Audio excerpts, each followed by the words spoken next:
Quando se estuda troca de calor por radiação, na verdade a engenharia quer saber a troca de calor entre duas superfícies, ou seja, a troca líquida de calor entre duas superfícies, né? No entanto, o que a gente aprendeu, né, até o momento, é quanto de radiação deixa uma superfície, que é a radiosidade, quanto de radiação uma superfície emite, ou quanto de radiação que incide sobre uma superfície, o que acontece com esses fluxos, né, fluxo refletido, transmitido e absorvido. Então agora a gente vai passar a entender um pouco alguns modelos para poder calcular quanto que é a troca de calor líquida entre duas superfícies ou entre N superfícies dentro de uma cavidade, dentro de um forno, etc. Tá?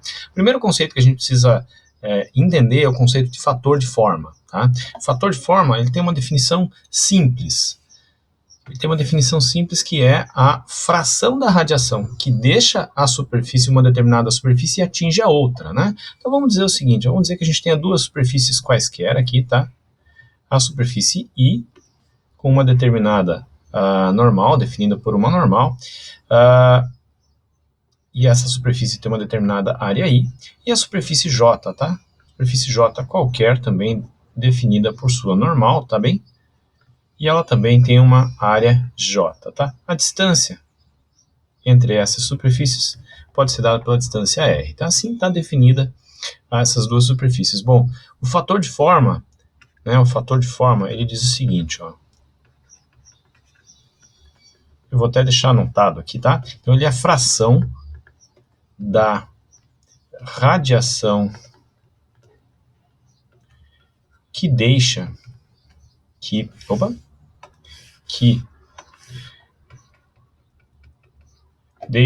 a superfície I e chega ou atinge, né, a superfície J, tá? Essa é a definição do F da superfície I para a superfície de J, tá bem? Então esse é o fator de forma. Bom, ele é só uma fração, ele não está falando sobre intensidade de radiação, nem quantos watts, nem qual é o fluxo, ele é só uma fração dessa radiação, tá? Vamos tentar entender isso com os conceitos bem básicos aqui, ó, com umas figuras aqui bem básicas, tá? Vamos dizer o seguinte, ó, vamos dizer que a superfície 1, ou a superfície I, é um plano, tá? Eu vou fazer uma figura bidimensional aqui, pensa que a dimensão, a profundidade aí da tela, do vídeo, ela é infinita, tá? Eu vou fazer uma figura bidimensional. Então a superfície I é um plano, né? E a superfície J é vamos dizer, um meio cilindro sobre ela aqui, tá? Ou pode ser uma superfície de um círculo, né? Uma superfície circular e uma semisfera sobre ela, né? Então a superfície J é essa daqui. A pergunta é qual é o fator de IJ aqui, né? Quanto vale F de IJ? Lembra? Fração da radiação que deixa a superfície I e atinge a superfície J. Quanto é que vale? Toda, na verdade, aqui toda a fração que deixa a superfície I atinge a superfície J.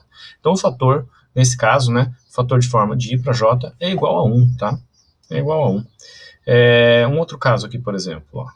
Vamos desenhar superfícies bidimensionais também, tá? Um triângulo equilátero, tá?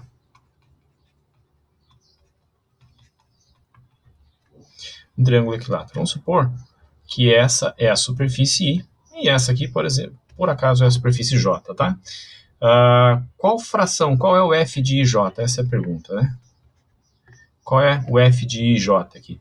O F de IJ é a fração da superfície, a fração da radiação que deixa a superfície I e atinge a superfície J. Nesse caso, como é um triângulo equilátero, né? Pode dividir a metade, então metade da radiação vai para essa superfície e metade da radiação vai para essa superfície. É como se a superfície enxergasse, né, a superfície J. A superfície I enxerga a superfície J. Então, ó, o fator de forma, né, como metade da radiação vai para J, outra metade tem que ir para a terceira superfície, né, que é essa daqui, o F de IJ é 0,5, tá? São casos simples aqui, né? Vou pegar aqui, ó, duas superfícies infinitas, tá? Paralelas, com uma distância D, tanto faz essa distância, mas com uma distância D entre elas, e elas são duas superfícies infinitas, tá? E essa aqui é a superfície I, e essa aqui é a superfície J. Pergunta, quanto é que vale o F de J, aqui nesse caso? Da superfície I, o único ponto que ela pode atingir é a superfície J. Então, F de IJ vale 1 também, tá? Pois muito bem. Agora a pergunta que eu faço, a gente está dentro de uma cavidade, né? Quer dizer, está calculando troca de calor entre cavidades. A pergunta que se faz é, a gente sabe o F de J, por exemplo, nesse primeiro caso aqui, né? E o F de J é igual a 1. Quanto é que vale o F de JI?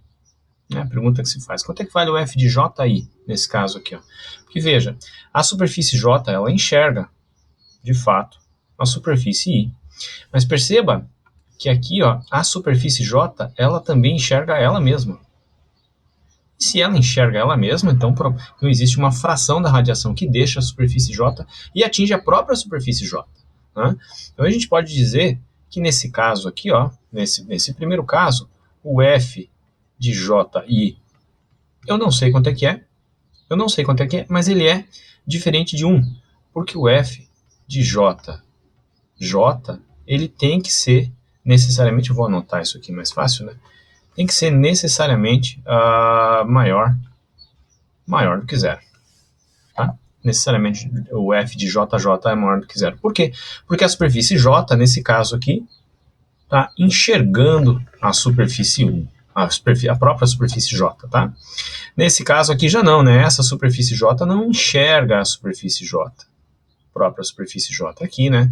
F de JJ vai ser igual a zero, né? Porque ela não enxerga ela mesma, né? Tá bem? Uma questão importante aqui, ó, e uma regra, são duas regras importantes que a gente vai citar agora, tá? Mas uma regra importante que a gente pode deduzir a partir dessa figura aqui é a chamada regra do somatório, tá? Eu vou passar esse aqui. Vamos pegar a regra do somatório, tá? Regra do somatório. Se eu tenho, então, uma superfície, uma cavidade, né? Com duas superfícies, vamos dizer, essa é a superfície 1, essa é a superfície 2. O F de 1 para 1, nesse caso, a superfície 1 não enxerga ela mesma, né? Então, F de 1 para 1 é igual a zero. E o F de 1 para 2 é igual a 1, como a gente já viu anteriormente, né? Veja pela ótica da superfície 2, aqui pela ótica da superfície 1, agora pela ótica da superfície 2, ó. F de 2 para 1, quanto é que é o F de 2 para 1? Eu não sei, só sei que ela é menor que 1. Não é 1 porque o F de 2 para 2 também existe, né? Nem toda radiação que deixa a superfície 2 atinge a superfície 1. Parte ou uma fração dela vai atingir a própria superfície 2. E aqui o F de 2 para 2, então ele vai ter que ser necessariamente maior que zero. Eu não sei qual é essa relação até o momento, mas eu sei que é maior que zero. Essa regra do somatório, ela diz o seguinte, ó, aqui dentro de uma cavidade, né,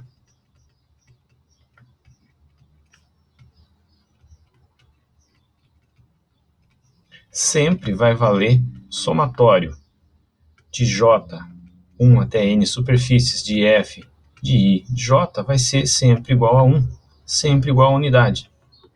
Né? Porque se a gente pensar aqui, ó, qual é a radiação que deixa a superfície 1, né? Radiação que deixa a superfície 1, ela vai para onde? Ou ela vai para 1, para ela mesma, ou ela vai para 2. Né? Então, como nessa cavidade tem duas superfícies, o somatório de F de IJ, que nesse caso é esse somatório aqui, tem que ser sempre igual a 1, e é o que acontece. Né? Se eu pegar sobre o outro ponto de vista também, o somatório da superfície 2, a radiação que deixa ela atinge a superfície 1, mas também atinge a superfície 2. Eu não sei quanto equivale F de 2 para 1, não sei quanto equivale F de 2 para 2 até agora, mas sei que o somatório F de 2 para 1 mais F de 2 para 2 tem que ser igual a 1 pela regra do somatório. Tá bem? Isso vale para sempre, para qualquer cavidade, tá? Agora, a segunda regra que a gente vai estudar e que também é importante é a chamada regra da reciprocidade. Regra da reciprocidade. E ela diz o seguinte, tá? Eu não vou fazer a dedução, mas ela diz o seguinte, ó, que entre duas superfícies quaisquer, tá? Entre duas superfícies quaisquer, tá? Então, entre duas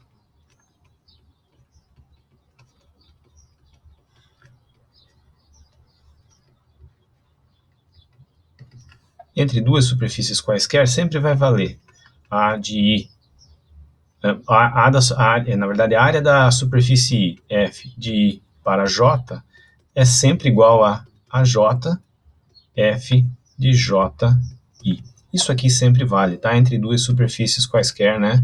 Duas superfícies quaisquer I e J, tá? Isso aqui vai sempre valer. Isso aqui vai facilitar o seguinte, ó. A partir dessa expressão, a gente vai poder calcular, por exemplo, o fator de forma